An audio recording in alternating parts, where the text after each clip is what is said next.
The Paris Agreement talks about the need for adaptation. One of the challenges, however, is that adaptation has typically been treated like the poor cousin.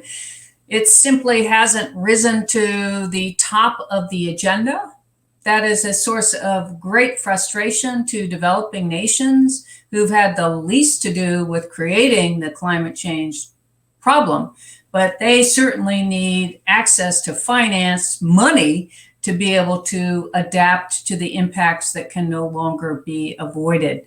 So we are seeing much greater emphasis and focus on adaptation in recent years, in recognition that the world has already moved into an era where we can no longer be sure that we can avoid all climate impacts. We are already experiencing them.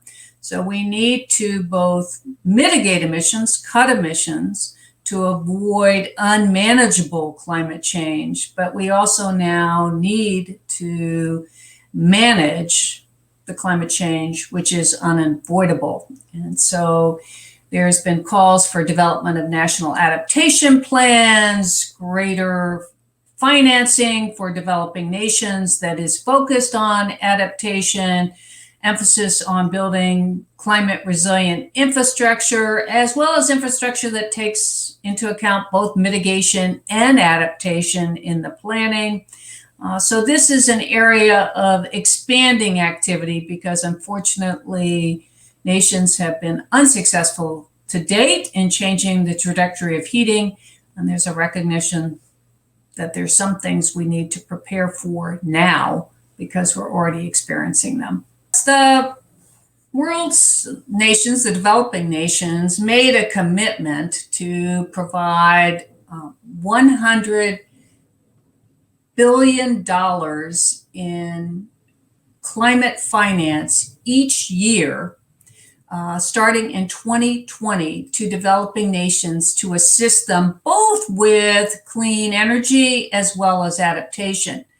The developing nations have failed to meet that promise, and that has been a source of concern among the developing nations. And much of that, the money that has been provided has gone to mitigation projects rather than the adaptation projects that developing nations say they need, because they are very much on the front lines of climate change. If you think of a country like Bangladesh, which suffers from sea level rise, it also has riverine flooding, not wealthy enough to take the kinds of measures that the United States or the European Union could take, and they want help with addressing this problem that they view as not one of their creation.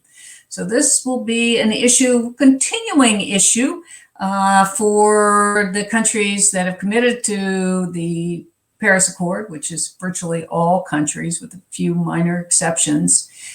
It will be a point of contention whether the developing world will honor already the promises they've given, and then probably they need to even increase those contributions going forward.